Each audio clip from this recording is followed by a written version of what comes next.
That's the secret to a lot of things. Find people with the same mental disorders you have, or compatible that pair well.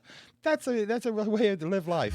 I'm unloading the meat. Unloading the meat. Unloading the meat. Unloading the meat. Unloading the meat. Unloading the meat. Unloading the meat. I don't even know what it means, what it is, what it is, what it is, what it is, what it is.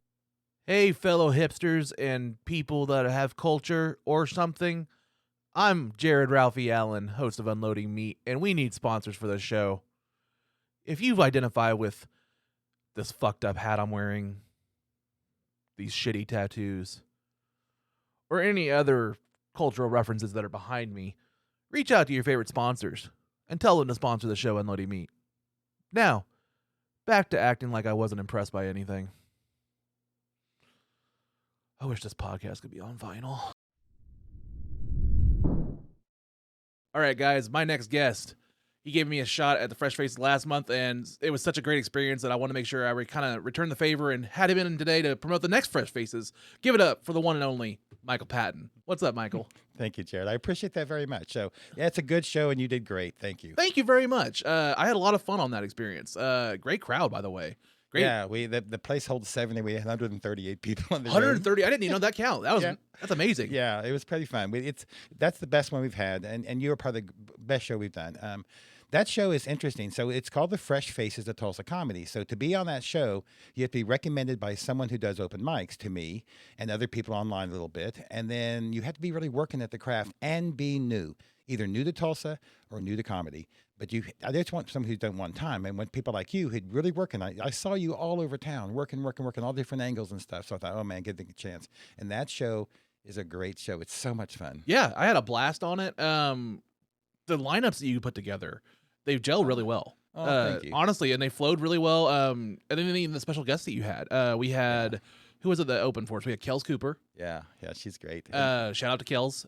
She's going to be on here in a couple weeks. Oh, great. It's funny, like, the people that you got for Fresh Faces had either been on this show or were going to be booked on this show for my episode, and then now the next we work episode. together. I mean, you're doing the same thing. We're just pimps for comedy. Yeah, That's what we it's are. true. And we have our power to help. So I've produced almost 200 shows now in 4 years, and it's because the bars trust an old man. Yeah, like, oh, okay, so they pay me, I pay the comics. And I don't make any money really. I've invested in the sound systems and stuff, but we're promoting the art form. Sure. And stand up, truly. I started comedy 4 years ago, and I did my first festival within 2.5 months because I found a sponsor. And I thought, I can do this. Yeah. And what it was, how I got the sponsor was a person who gives money to the arts.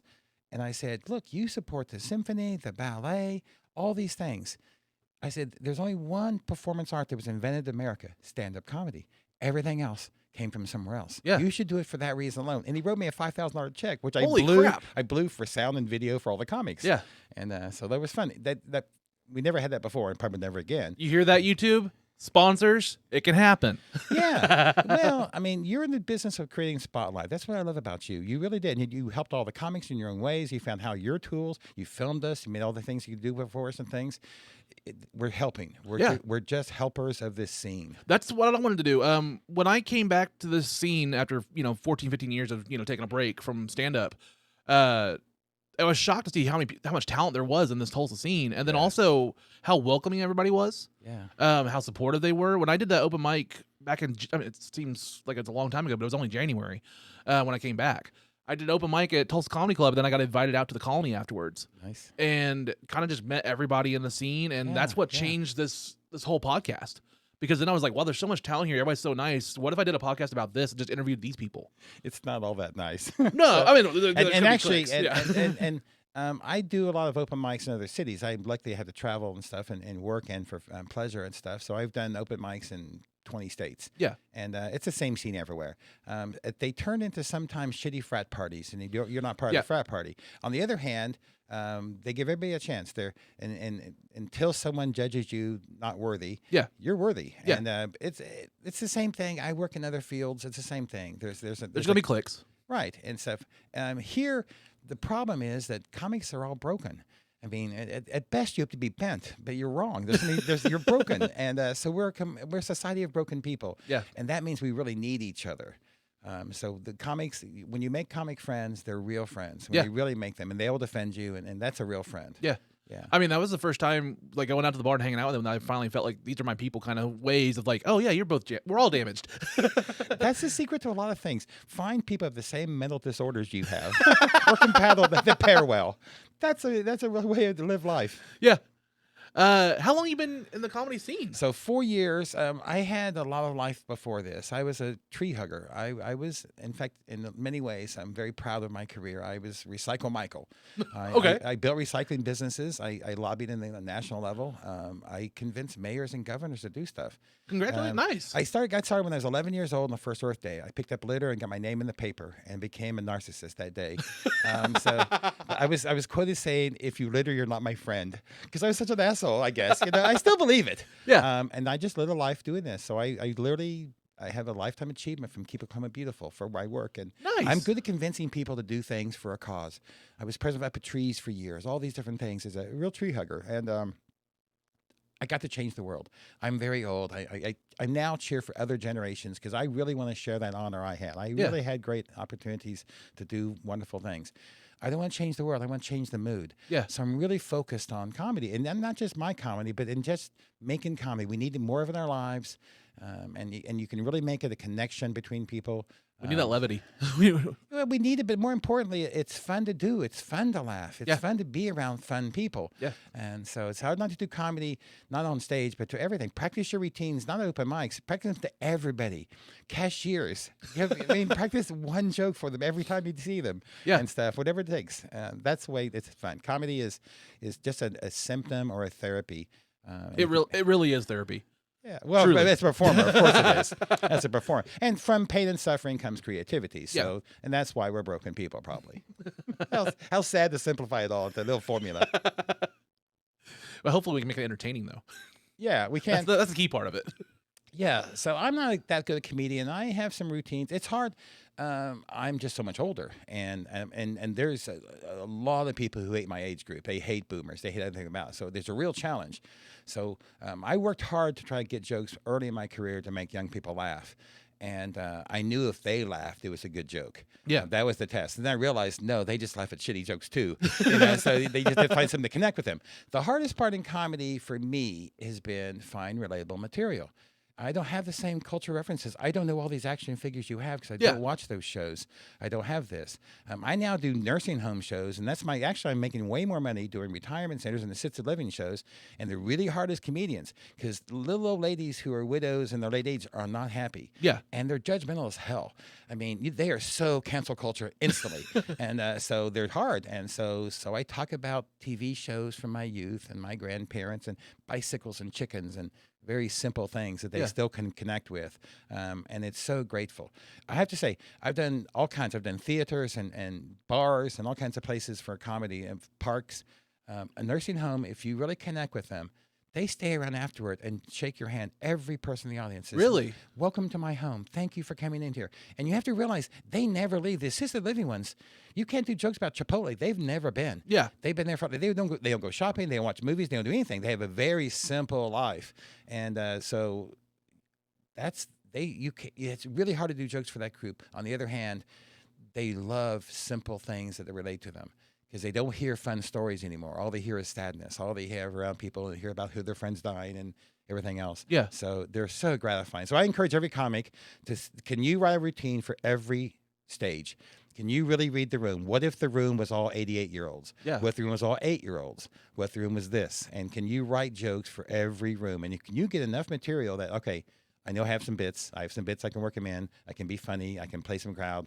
And that's a real comedian. Yeah. It's not just when, I have a routine. I'll do my same routine over and over again. That's important too. Yeah.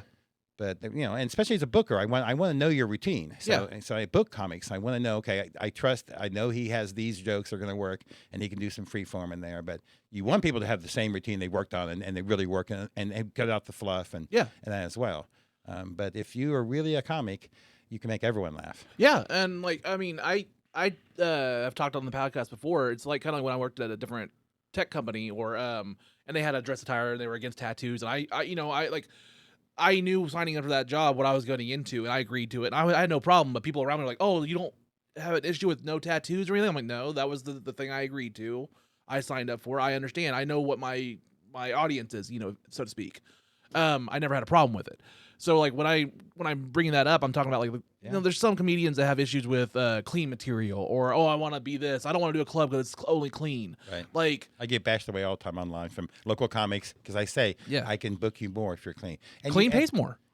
More importantly, when you first start doing comedy, everyone does the same thing. Your dirty jokes get your best laughs, so you suddenly think, "Oh, I should write more dirty jokes." Yeah, because there's an uncomfortable, there's a sunshine, and there's an expectation sometimes of dirty jokes. Yeah, and if Saturday night, you better have dirty jokes. You can't do clean stuff on Saturday night. Late Saturday night shows are all dirty. Yeah. In fact, I used to do a dirty at 10:30 show. After a band, and purposely I hired the most dirtiest comics I could get for it. And I can do dirty and clean. I'm a host for these kind of shows. But dirty is easy. So dirty, and then you become, I'm a dirty comic, because that works. And it's sometimes it's reaction, not really laughter. Yeah. And that makes you think, I'm good, because they like these jokes. No, clean's hard. Clean's very hard. Yeah, I mean, people like Nate Bargatze do it great. I love coming. I'm gonna be out of town. I'm gonna miss him. He's coming to BOK Center. Oh, really? Oh, he is my favorite clean comic right now. I love Nate Bargatze. Yeah, hilarious guy. But getting back to like the things like the Looney Bins rules or something like that, I have no problem with those, because whenever I sign up for like an open mic or anything like that, I know what I'm getting into before I sign up. So, like, if that's their rules, I'm happy to oblige, because I signed up. I agreed to go there. Right. The next step in your career, and a lot of people for as comics, are to be able to host at the Looney Bins. Yeah. So to be able to pay to do 6 shows in 4 nights, and that really makes you the next level. So when you're good enough that the professional clubs will hire you, not just your friends put you on the showcase. Yeah. So that should be the next aspiration. And then at some point, your aspiration is not to get a Netflix special, it's to get a TV show. Yeah. If you are on a sitcom, I mean, you've made it, and then you're booked forever. Yeah. So that's the next. There's all kinds of levels in comedy. I don't care. I'm too old to have high levels. Yeah. I'm having fun. I'm doing great. I'm getting to travel with comedy sometimes and making people laugh. So my expectations at my age, I turn 65 in a couple of months, are much different. I wanted to change and talk about tattoos. Okay, go ahead. I have one. Okay. I got it because of a comedy routine I did. Okay. I started doing this routine about how old men should be in gangs. Because I mean, we can rent getaway cars, and I can buy bulk spray paint at Costco for graffiti. I mean, I had this stupid routine about and how do you join? Is there a sorority rush or a Facebook event? How do you find out about that? I've been wearing blue all day. I'm in the wrong neighborhood. I should wear red. I said but I'm an environmentalist, so I'm part of gang green. So it was a long routine I would do about it. That was really fun and stuff. But and how do you do it? And I'd kill someone. Yeah, I'd get the teardrop just to say it, whatever. But it evolved into, I'll get a tattoo that will impress them. Sure. But I'm in my 60s, and I really started doing this routine right before COVID, and so I didn't get my tattoo until COVID. I was wanting to do something stupid, why not? And so my tattoo is real important. I said in this joke, it should be the most important thing in your life. It's the reason you wake up every morning. Okay. So my tattoo is a plate of biscuits and gravy on my left shoulder. So I'll show it to your camera later. So because it is, I love biscuits and gravy. So, I love biscuits and gravy too, obviously. Yeah. So, I can't think. My second one, I think I'm getting maybe the Earth. Because then when I'm lost in space, I can point and say, I'm from here. So, I mean, I'm just trying to find reasons for tattoos. Nothing's important to anybody else. Yeah. In fact, my tattoo, I didn't tell people for a long time. I got it. My mother found out last Christmas. I had it for 2 years. And it's like, you got a tattoo. I have random things. I mean, I have a Kool-Aid Man. I have a couple Marvel characters. You have gorgeous arms. You really do. That's a really fun thing. Yeah. I'm working on full sleeves. Eventually, they'll be fulled in. I mean, if it makes me laugh or it's part of my childhood or just memories, I have stuff on there. I have Beatles lyrics on my arm. I have a Power Ranger. Just random things. I have confirmed with different. Every time I go to an Asian restaurant, this does mean funny. Okay.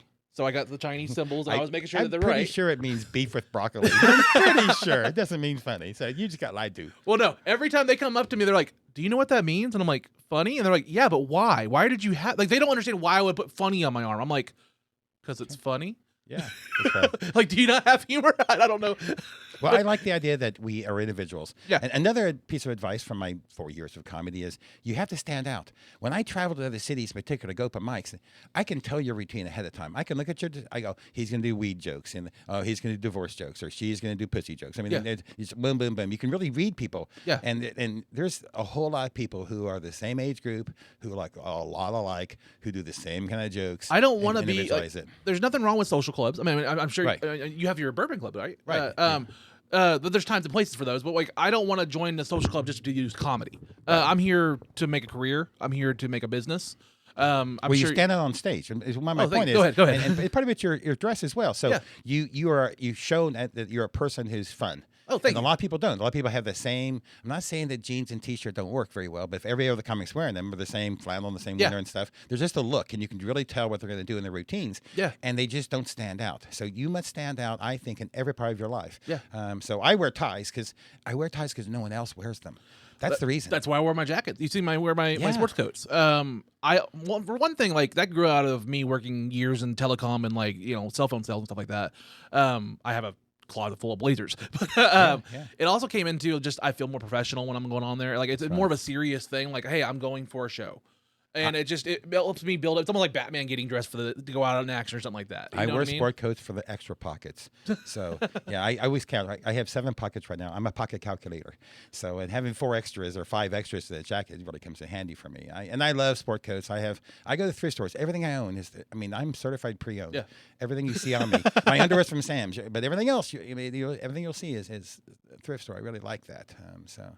I'm just obese, so I wear layers. Well, my ties are in essence my tattoos. They're tattoos I can change every day. Yeah. And I have very rebellious ones. I have 30 different Jerry Garcia ties. Nice. And stuff. So I really like the idea of throwing color and pattern and oh, look at this. I tell the joke on stage that I'm a rebel who wears a necktie, but it's an arrow that points at my dick. So it's a really terrible way to ruin the conversation. Yeah. So No, it's like, I want to stand out. I want to make sure that I, separated myself from just, the people that are just there just to have fun and hang out with their friends, stuff like that. And there's going to be that at open mics. Open mics are just a free for all. Sometimes. Well, they should be the gym. Yeah. And the difference of going to an open mic in front of a bunch of comedians and doing the Looney Bin on Wednesdays, for Yeah. example, is dramatic. The crowd. Yeah. If your friends laugh at you, they're your friends. Yeah. So when strangers laugh, it's harder work. And Yeah. and see regular people and stuff is so much different. But all of them help. Everything helps. And Tulsa has some excellent rent open mics. So there's some good hosts who make sure and people come. Yeah. But if it's just all comedians, comedians they're thinking about their set. Yeah. And after they're done, they want to leave. Yeah. So if you're on the wrong part of the list, so there's real power in running open mics for that Yeah. reason. And especially the ones that are too crowded. There's a couple that have a lot of people and stuff, and getting on stage early really matters Yeah. because after these people have done it, if it's 2 hour open mic, you're. There's an old joke that talk about the open mics in a lot of big cities. You perform to the janitor. Yeah. So at the end, because no one left. Yeah, So been they all there. left. Yeah. So you gotta be, how do you get on there? And You get like 19th or 20th on the list, and you're going up at like almost midnight, and there's like 5 people, maybe if that. Yeah. Yeah. Been there. Well, I'm glad Tulsa has a good scene, and part of it is because a lot of people really are working in it. Yeah. And that's what the open mics are. They're the gym. Yeah. So you really should do them all. But I said it before, the best things are when you do that same routine to other people, when you do it to strangers, when you find ways to work it in the conversations. Bits all start with jokes, and there's a premise, a setup, and a punchline. Yeah. And that doesn't take very long. And then that joke stretches out and then becomes longer and then has other layers onto it. If you have a bunch of 90-second bits, if you have enough of those, you've got 20 minutes of material. Yeah. And if you have 40 or 50 90-second bits, you can play a room and know, okay, I know these things work. So that's real comfort level. That's what I'm trying to work on. And honestly, it goes back to knowing the room we talked about, and knowing our audiences. There's a stark difference between doing like the open mic on a Looney Bin with a crowd that's ready to do or see comedy for the show after that and stuff too. Right. And it's also a feel. Yeah. They paid admission. They're in a place for Agreed. comedy. They're not just at the bar talking. Yeah. They didn't go there just to have a drink. They're like, oh, and there's a comedy show there. It's really set for that. So Yeah. it's a whole different feel. Yeah, that's why I had no intentions of recording that little 4-minute thing or whatever I did, and I threw it up for the Blue Whale submission. But I did it at the Looney Bin. The crowd was so good, and I got some good tags from that crowd that I was like, you know what? Throw it up. It's fun. Yeah. It was a good set. Well, Tulsa's also going to have the Bricktown. Bricktown open, so for David Tell. So in comedy, there's the major leagues, and the major leagues are truly L.A., Chicago, New York, and Vegas. That's it. Everything else is not. Yeah. And then there's the AAA, which is all the other big cities. Tulsa's single A. And Bricktown's going to make us double A. It's going to raise the level. They're going to bring in bigger talent. People are going to go to comedy shows and think higher level of comedy shows for going in there. So I'm really excited for them there. That's why I launched this year. I honestly have said it on the podcast. I truly think Tulsa's on the bubble. I think it's about to really take off. I mean, between Tulsa King, Reservation Dogs, the movies that are shot here, we're getting Bricktown. Just Blue Whale, too. Blue Whale, yes. Blue Whale, of course, yes. Yeah, Blue Whale's going to be really good this year. We moved it up a whole month. We've been doing right before Labor Day weekend. Now we're going to end of July for Blue Whale. It's a great lineup. It's a great, and a lot of comics. I'm one of the few people who have to, there's like 7 of us who are watching videos and grading and stuff, and there's a formula and everything else for us. 230 something submissions, and you have to watch 5 minutes of each. You can't just do it in one day. Yeah. So we've been working on them as they get submitted and stuff, trying to catch up and get them all. We have a meeting to make the lineups and go forward. It's expanded this year. We're going to do more local comics. We're going to do another couple of venues added to it. Nice. So we have some good sponsors, and we sell tickets. So we're proving you can sell $30 comedy tickets and $25 tickets to see stars in Tulsa. And Bricktown's going to help that moment. Yeah. And then pretty much people will... The comics don't make much money at this game. I mean, a lot of people make no money. They think, oh, I'm professional comics. I paid $20 once. Yeah. But yet the same musician and gets paid $100 to play or $200 to play, and they're different styles. And one takes thousands of hours to get good at, and then you do the same thing every night. The other one is you don't want to do the same thing every night because you just started doing it and you're learning. Yeah. So they're different, and you can't really compare the two financially that way. But if comedy works in this town and we're at the next level, it helps us all. It rises all that tide raises all boats. I mean, it's going to be good for us all. So, and Blue Whale's part of that as well. Blue Whale has put us on the map. It's the only one in Oklahoma. We sold 2,200 tickets last year. Wow! For 3 days. So we almost sold out the Canes 2 shows. We have the Canes side shows were all packed. So it's going to be really good for us. And if you're a local comic and you've submitted, and submissions ended last week, you have a good chance to get in. So we're really making efforts to get as many as we can. So you have at least 1 in 2 chance probably to get in as local comic. So and there's great benefits when you get in. So there's nice perks and just being part of the festival and putting it on your resume helps get you booked. And this part can be cut too. I'm just going to throw this out there, but if you guys need any help, just kind of like how we're doing the Fresh Faces as far as like trying to promote that for you. If you need any help promoting that and want to have anybody come in here, I'm more than welcome to help out any way I can. Maybe write a proposal because we don't have enough podcasters for things. So I don't know if it's possible. So some of the guests will do a podcast, so it's possible, but I don't know. I'm not that. There's a whole team. I'm just part of a team who does that, and but it's. I'll say that I just finished Mayfest. I was on stage. My voice was a little cracky because I was yelling as an MC all 3 days, 26 hours yelling in the microphone. Wow. Well, just introducing people and thanking sponsors. That's the only things I'm good at in life. It takes its toll though. I mean, it adds up after a bit. Yeah, and it was hard. It was and I really do high energy, try to thank people and get them out there and scream. I was doing the Guthrie Green stage all 3 days, and it's people way in the back and a good sound system. But I was really trying. Okay, it's time for the show. Here we go, and thank you, big, and all that kind of stuff. The hardest part this year was having to cancel the Saturday night live act. The last act, she had a big crowd of people, a rap star who came in. Michelle was her name, and I had to go on stage 3 minutes before she was supposed to go on after sound check and everything else and say, sorry, there's lightning everywhere. We have to close the stage. And all these people were just, and they were polite. It was a fine arts festival. They weren't on stage or anything, but it was, and she stayed around. Even if it started raining hard, she went up and took selfies with everybody. She was an incredible dude, but it was hard to close a stage when people are there for that act and someone came to see them. Yeah. So. Never had to do that in comedy. Never had to, oh my God, we have to leave right now. It's the bucket list now. You got it checked off. You're prepared. I don't have a bucket list. Here's the thing. I'm past that. And I've done it all. I've had a great life. I have a fuck it list. I have shit I'll never do again. That's more important. I recommend that for people. That's really. the sequel to the Jack Nicholson, Morgan Freeman movie. Fuck it list. Yeah, just find things you don't want to do again and say, I did that. I don't want to do that again. And I get that in life. It's way more important to know what you don't want than, I want to try this because maybe it's good, maybe it's bad. I think it's good. And I got to do a lot of things, and I still have a good life and I keep doing things. Yeah. But I don't have that. I mean, I don't drink Tito's vodka ever again. It's made in Austin. I want my vodka from an oppressed country. Austin's weird. Texas is beneath me. It's a geographic joke. I mean, I want my vodka from a country where if I go over there and say that I'm on Grindr, I get arrested. Nice. Yeah. Well, that's I said that's important to me. One other thing I want to mention for comedians who listen to your podcast, I know you're getting a lot of subscribers for this, and going forward is we're all broken. We all have mental issues and stuff, and making myself laugh is one of my secrets. To me, people ask me, how do I keep doing all these things, and at your age, how do you have all this energy and stuff? Because I'm enjoying what I'm doing, but I have a task I do now. I write 5 jokes to me. And I started doing this about 7 or 8 years ago before I ever started performing.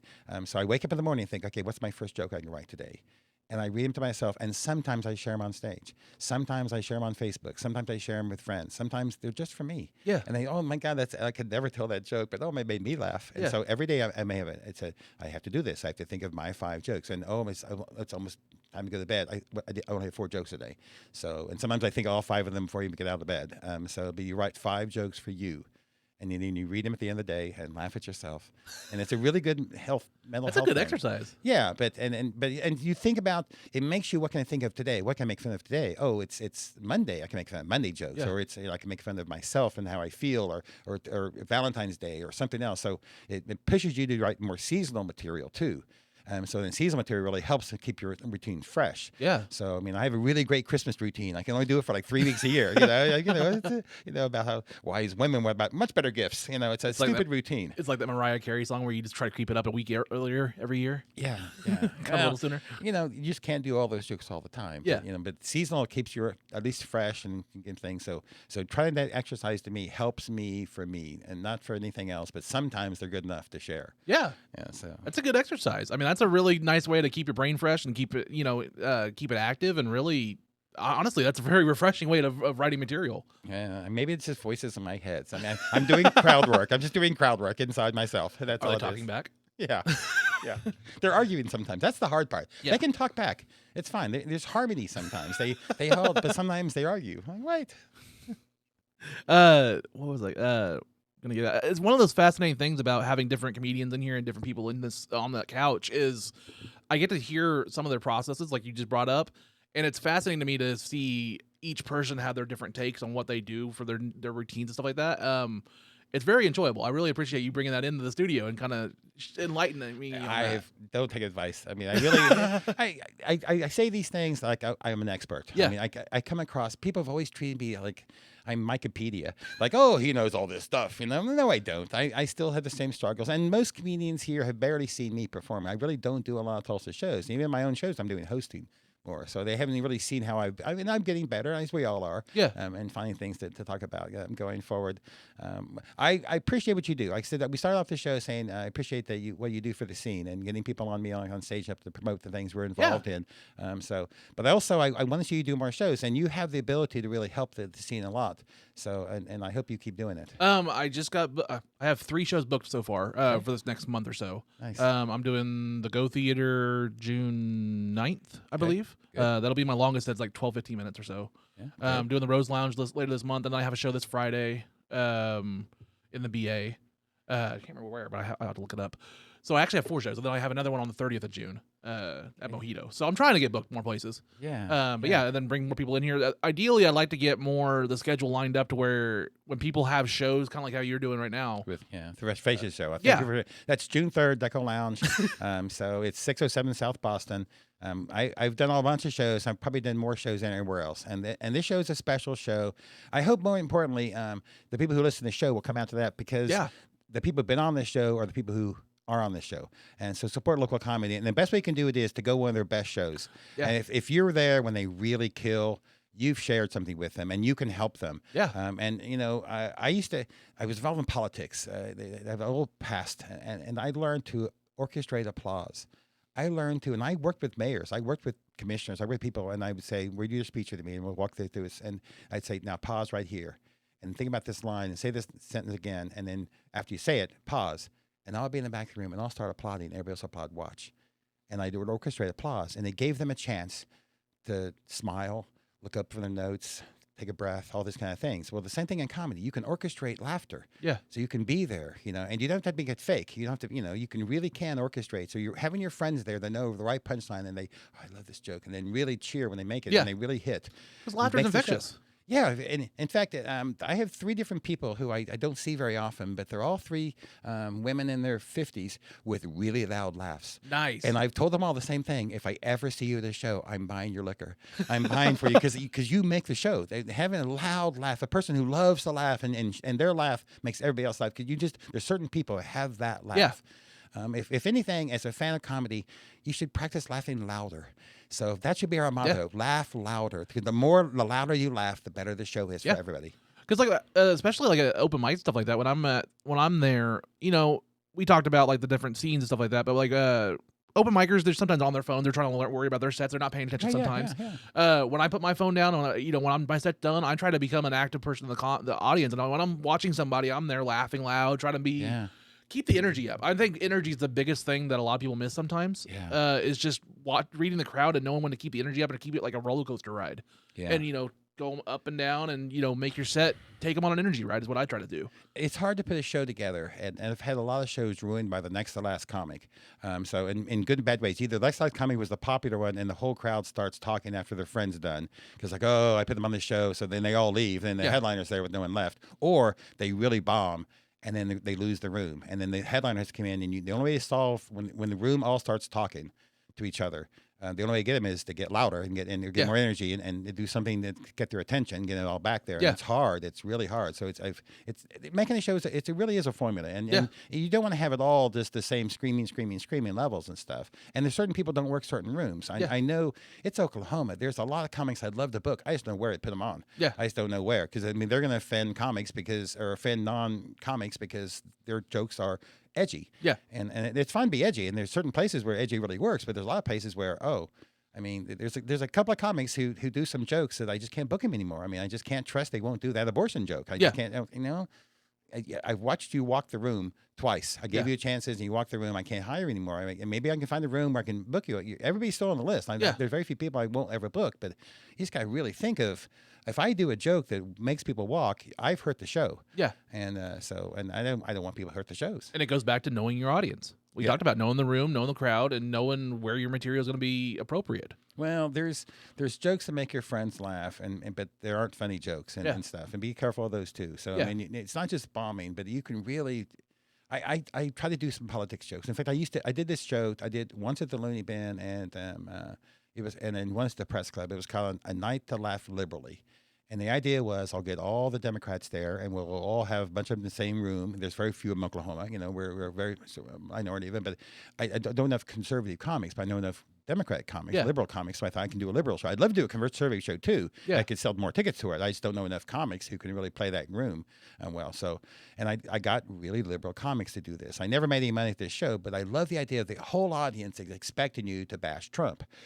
Or praise Joe Biden kind of jokes, and they all you want to do that joke, you just never could do it in Oklahoma, because if you do it in most parts of America, you've lost half the room. Yeah, the first time you've mentioned a person who's divisive, like either of those figures, you've lost half the room, and then everything else doesn't matter. Yeah, so it's really difficult. So I had here I'll tell you that I made fun of Joe Biden because I'm old too.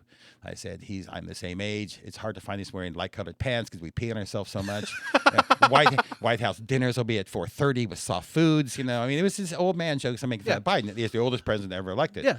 And then I said, and I did the pee on your pants joke, and then I said, and then Trump, he's mad at his own party. He's going to start his own party called the Patriot Party. Patriot Party, PP. I heard he likes PP, and it was just a stupid joke that I really like to tell. And I never could make it work in Oklahoma. I told that joke in Florida, they worked great. I told in Vegas, it worked great, but they never, here in Oklahoma, it's like, okay, get off the old man, go there, get on the bus, So stupid jokes don't work sometimes in the audience if you don't read the room, but political jokes almost never work. Yeah. Almost never work. I mean, and again, I have some filthy jokes. I have some dirty jokes. I also have some clean material. I kind of have a little bit of everything. I'm not saying one's better than the other or anything like that.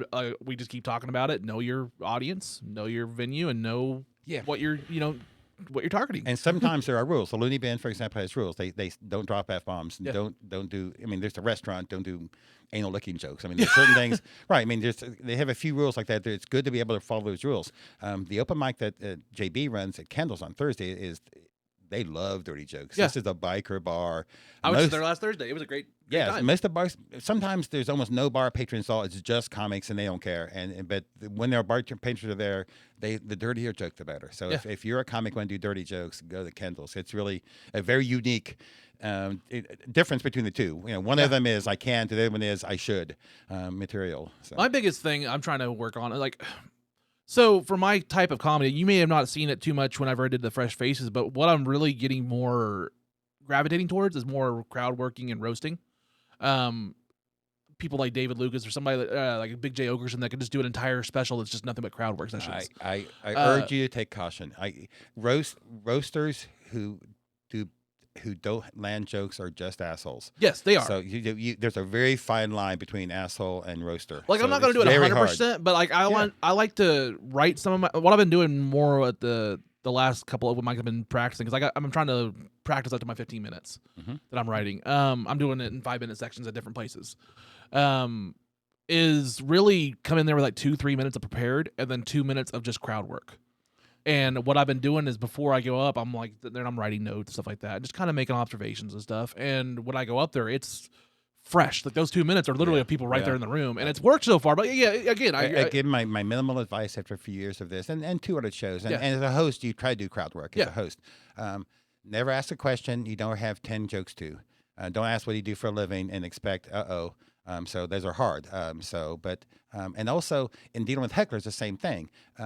Don't attack the person, attack something about them, attack their wardrobe, and don't say, oh my God, if I looked at you, my joke would probably be, you look like you sell lizards for a living, so it's not a terrible joke. Yeah, it means you have a job. Yeah, but I'm attacking some image of you and not you directly. So when I deal with hecklers, it's hard. I've had a few times where I've had to really deal with them and stuff, and the best thing to do is to not attack them, but say, I'm sorry, I don't speak Jameson, or some simple joke that doesn't attack them, but attacks, some drunk person, not necessarily them. That's the easiest way. So in both those ways, crowd work's hard. It's you got to be, but what I do at the Looney Bin, when I host the Looney Bin, every 3 months I host or so, I try to set up the headliner by asking certain things. So after the first time I see them, if they're doing routines about relationships, so I will work in there. So who here is married? Anybody here married? Who's so I help them out, give them some sense of the room sometimes. So sometimes if you have some good jokes and you can set up the other person as a host, it really works. As crowd work, but it's hard. But if you're really good at crowd work, if you're really really good at that's where I want to get to. I'm dabbling more into it, but that's where I'm really starting to see my passion of just having more fun on stage. My creativity coming out more. I'm very spontaneous sometimes when it comes to my humor. Good. And so, not that I'm trying to toot my own horn or anything. I'm still very new. But that's where I'm kind of gravitating towards my sets of just kind of seeing where my humor personally lies. So I wouldn't, like I said, try to find one person. I mean, there's one guy with a cowboy hat. He knows he's going to get picked on. He's on the front. He's going to get picked on. So so I try to talk about as a group maybe why you together. The three of you, you don't see threesomes, and so there's some natural plays you can go with that and stuff, and ask some questions about and then obviously, sometimes a large party is the worst thing to do crowd work in because it takes one, and everybody else feels like, it's participation time, not spectator. I'm a participator. So it's quite different. You got to be real careful. Bachelorette parties are always the worst. So I've done 3 different shows where bachelorette parties cause problems, or one of the someone decided let's all leave. Well, I'm not having fun, so the alpha in the party decides okay, it's time to go look at penis and things in the car or something. They all leave. And I have a few roast jokes that I've pre-written down. I can kind of fill in the blank of whoever's there, kind of that'll fit that role. Like I had one, you've been to the cellar, obviously. You've seen the front table they have right in front of the mic. There's a group of people there, and I was like, well, give it up for this table, and everybody kind of cheered, and they finally kind of paid attention because somebody talked to them, and I was like, I bet one of them at the table has a really strong opinion about why Sierra Miss is now starry. Nice. Just a general thing, and it's just general, but everybody's like, oh, and it's I said it like that, but it worked. Yeah. So again, you're not attacking the person. You're saying that this group has something that could be relatable. Yeah. And relatability is the key to try to do crowd work. Is when everybody else says, but it's really hard to have it go wrong. It's really hard if you really pick on someone as a roast. So now the roast battles that Brian does are fun because I've never done one. I've been a judge for a few of them, and I love Brian, and I love the concept. I've watched a bunch of those shows, but I don't want to be mean to people. I really don't. I really don't be the angry old man, and it'd be so easy. And I could destroy people, but I don't want. Why would I hurt their feelings? And even in a funny way, why would I hurt their feelings? I mean, I want to do a joke that they think is like, yeah, that gets me. Well, like on this show, we've had a roast segment. I'm very happy with roasting and stuff like that. When I did Brian Bizjack's show, you can see the medal. It's off camera, but You won, yeah. I won last month. Yeah. I have fun with it. It's a fun time. That's where my creativity flows. But again, it's just a fun time. I had to battle Sarah. That was a fun time. Really? Yeah, she's very smart. Very smart. She had some great ones. She was yeah. just on the podcast. When we're filming this, the episode just went out. Yeah. Sarah Buntain. Shout out to Sarah Buntain. She was really good. Yeah, Sarah's great. So, and Sarah's part of our Wednesday social Yes. club you mentioned earlier. She'll So- also be on the Fresh Faces. Yeah, she'll be on Fresh Face this time. Yeah. She's a perfect example of it. So she's not obsessed with comedy. She has real things in her life going on for it, but she makes a point of every week to be a different mic and to be supportive of the scene and working harder, and she's writing new material. So she's exact what the show's all about. She's the poster child, or the child, but of exactly what we want for the show. We want comics who really want to try and make this hard. And if you really are working at this and your friends all say, yeah, give them a chance, I give them a chance. The show is an excellent way to help the scene, especially early in the career. There's probably, I don't know, 5 or 6 dozen comics that really the first $20 they ever got was from me. Yeah. And the first time they really on the poster, and the first time they paid to a real room. Yeah. Not just a room with some friends. So I like that. It's nice to help. It's just a teeny little step. Yeah. And then, it's not like I need more control of their lives. I may book them on other shows. I'm trying not to do a lot of shows now because of other things in my life. But it's nice. And so I encourage everybody to come to that show because it is such a boost and such a help. And again, guys, it'll be June 3rd. It's a Friday. Yep. Oh, it's Saturday. Saturday, I'm sorry. Yeah, Saturday, June 3rd. What time? They start at 8 o'clock. 8 o'clock. At Deco Lounge at 607 South Boston. It's hard to park downtown, and Shania Twain's at the BOK that night. Ooh. And so the other things are happening downtown as well. So, and it's a great, Deco is a cool place. It is. Great food, too, by the way. The family owned the Golden Palace Restaurant for 39 years on Brookside. And really? So mom's still alive, and these are the 3 sons. And they used to have a cheeseburger restaurant. So they've combined the two passions. They have great cheeseburger. Wednesday night cheeseburgers are incredible there. They have a big crowd for that. But they make cheeseburger wontons. Yes. And stuff, which is fun homage to mom and stuff going forward. So yeah, fun place, good place to. So that show, like I said, 3 of the last 4 shows have been standing room only. So come at 7, have some food, and especially if it's more than a couple of people coming. So it's the room packs and it's a nice room. It's a great show, guys. Like I said, I did it 2 months ago. It was a great experience. I'll be out there. I'll be out there to support. You want to go down the list of who's going to be there? Yeah. So this show, Sarah Buntain, Fred Beartrack, Arthur Dixon, Matthew Bryan, Brady Leach, Jacob Campbell, Adam Smith, Belle So Pretty, Misty Von B, and special guests. And I won't announce all the special guests yet, but I always try to have. It's hard to be first, so I always have some seasoned comic go first. And I always have some comic go last, just kind of make the crowd and show that we're a supportive scene. Yeah. And now every once I'll throw another comic in. Depends how much the show's running long or something. Having comics there, it helps to do that. But the other thing about it is. It's not just the first time for the comics and stuff. It's really a way to support the whole scene, and we have just good crowds there because we've been doing it long enough that we're getting. And we have people who come every show. We have true people who live downtown who now see the posters, and I do print all the posters. I'm a pimp. I still have mine over here somewhere. I got one of the last ones from my show. I work shows. The reason my success, 918 Comedy is my comedy company. You can see my shows on Facebook mostly. But the reason I do shows well is because I really promote it. I actually old school print posters. I tip valets downtown on Saturday. There's 3 different hotels where I'll give $5 to valet in the afternoon. They're my friends, and I say to them, if people are looking for them to do tonight, flash this poster and to them and stuff. And I get people all the time that way. I mean, it's a simple little trick I learned years ago that people are now town come to a show like, oh, came in Tulsa. It was a comedy show right down the street. And stuff, so it really does work. So I'm an old school promoter. That's cool. I don't just make a Facebook event for my friends. Yeah, I really try to do all the things. I mean, printed posters. It's a full grassroots campaign on it. Yeah, and buying ads, and I do other stuff too. Depends on the show how much I can do. So I'm not trying to make money. I'm trying to promote the scene without losing too much. That's what I'm trying to do here. That's why I feel we're so I can relate to you a lot. When you bring up like this show, like I want to spotlight people in the area, but also like I'm not looking to get rich or get famous from this podcast or my stand up. Like if I can get a couple of sponsors and pay for me and my kids and my stand up comedy, I'm happy. Yeah. And if it continues to keep this going to where I can support more people, then hell, that's what I want to do. Awesome. But I'm not looking to get very famous like Bert Kreischer or something like that. You know what I mean? I mean, it'd be nice. I'm gonna keep working on it until I eventually get there. He'll But take off your shirt just for the action. So I've never seen a show he doesn't take off his shirt for. I have worn 2 midriff shirts at stand up before. Nice. But it was more of a reveal where I had my blazer and I had a hoodie on, and I was like, man, it's getting hot. And I took my blazer off, and I was like, nah, I'm still not feeling it. I took it off, and I had a midriff shirt on that said slut. Well, I just wore I'm willing to make a fool of myself, and I've done it for a lot of things in life and stuff. I try to do a different approach on comedy. You know, there's a lot of people who say don't do that, you know, and then they throw out the window. Bert Kreischer is humongous because he does. He breaks every rule and stuff. You know, there are some standards. Are you professional? You don't wear shorts on stage. A lot of clubs will say that. For example, there's a lot of people who do those kind of things that look the part. Yeah. I overdo it because that's who I dress every day. I'm just on vacation. I'm going to baseball all weekend. And so I'm kind of taking a nice day. So it's nice to do this on a day I'm off for me. But normally I wear a tie, and I wear a tie on stage, and it gives me material. And then you have to explain your outfit. Yeah. And so that gives you material. So, you know, why is this person on stage? They don't look like a comic I would expect. So you can explain yourself, and you can make your wardrobe part of the first jokes. Yeah. One of the things I say on mine is, and it's all thrift store, but I say I love thrift stores because they help good causes in their fashion. I shop at Salvation Armani.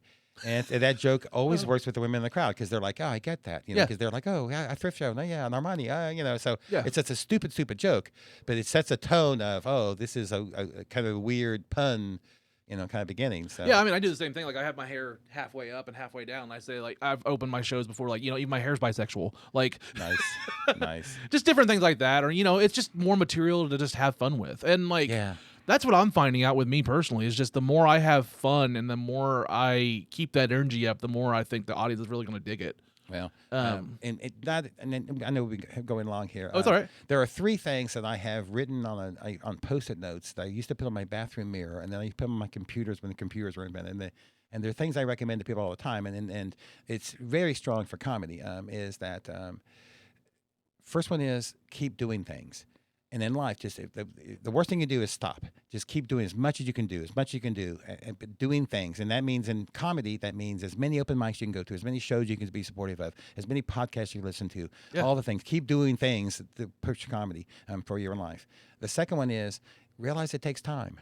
And I hate that. And I'm so impatient. And my generation had to wait for everything. I mean, you know, if you didn't get it at 5 o'clock, the banks were closed till, you know, there wasn't ATMs, there weren't remote controls, there weren't microwaves, everything else. Wait was really difficult and stuff.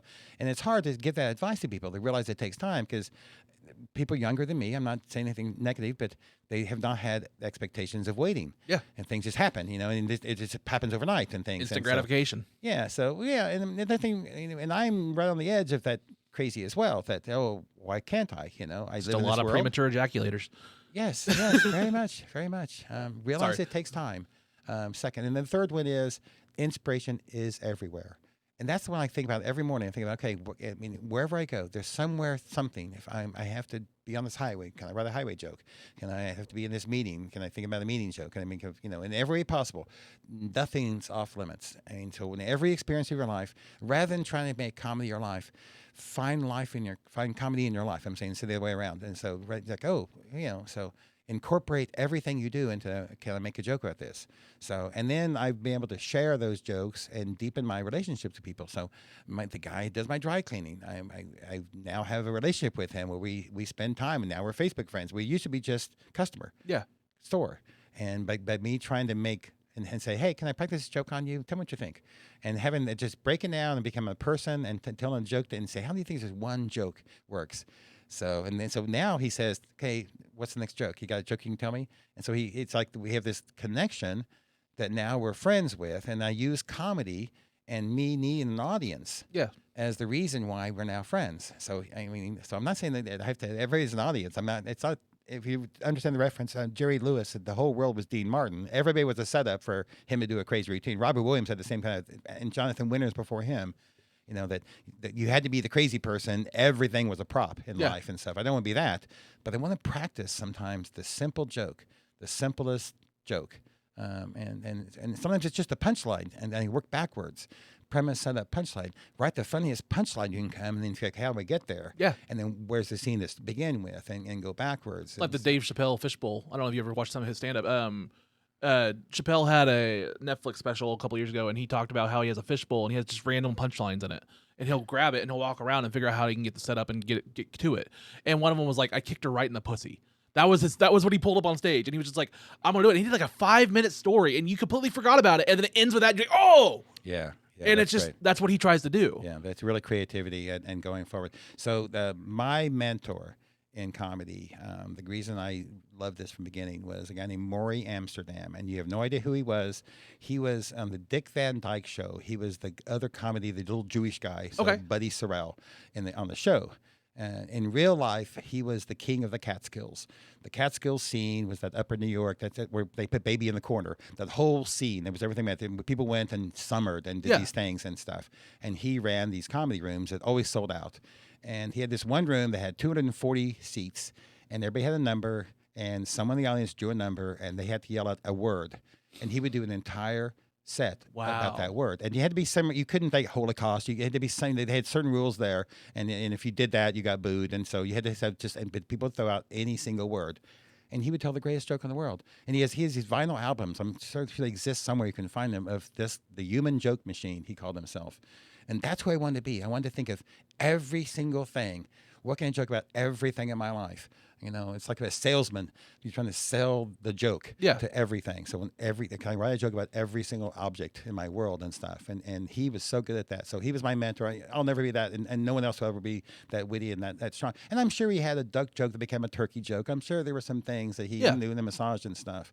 But to do that every night, 5 nights a week to a packed room and to do nothing but that material. I mean, how brilliant is that? Yeah, that's very brilliant. So, I mean, that's an accomplished mind too. Right. Everybody's smart. So that's what I want to be in life. I'll never be that. I'll just be a nice host. Thank you for having me. No problem. Thank you for coming on. It's been a pleasure. This has been a great experience. And again, I wanted to try to give back in a small way to the Fresh Faces because it was a great experience for me. Thanks. And again, the Fresh Faces will be June 3rd. It's a Saturday. 8 p.m., right? 8 o'clock. 8 o'clock, Deco Lounge. We have a fantastic lineup. Michael Patton is going to be the great host, as always. Thank you. Michael, where can everybody find information about this show?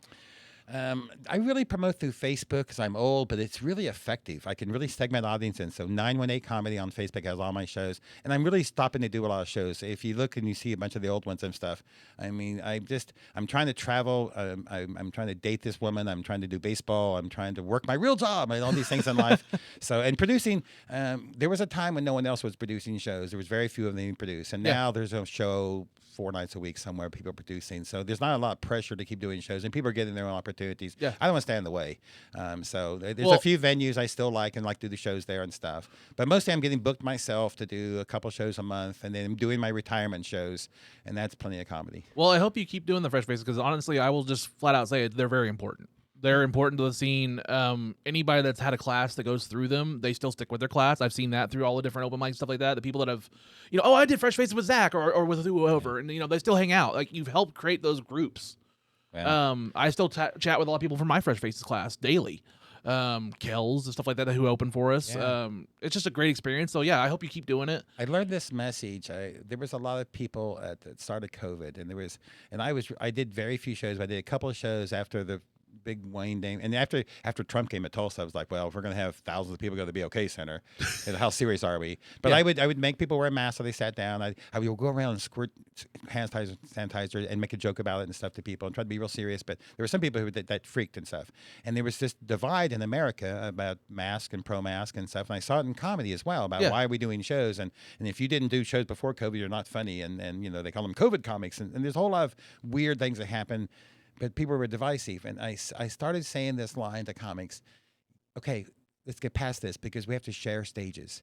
And that's the term I really want to get across. We share stages. Yeah. And once we share a stage, then we are. It is the breaking bread of comedy. Then we've done that together. We perform together. And you should be proud of those things. I'm very proud of how many comics I've worked with, how many I've hired, and the amount of money I've helped support the comedy scene.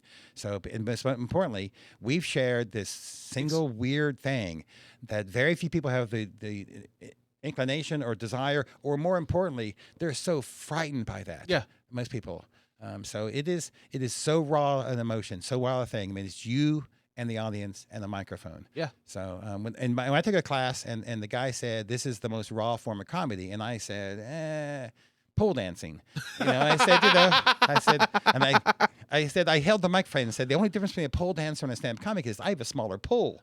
So, but take that approach. Yeah. It's very raw, and you should be very personal and very honest. Yeah. And you can go premises, you can go places. Well, Michael, thank you so much for coming on. This has been a pleasure. It's been a fun conversation. Guys, go out, visit, and see the Fresh Faces show June 3rd on a Saturday at Deco Lounge. Come support Tulsa Comedy. Come support Fresh Faces. 918 Comedy. Michael Patton. Thank you so much. Thank you. It's been a pleasure. Thank you for coming on Unloading Meat.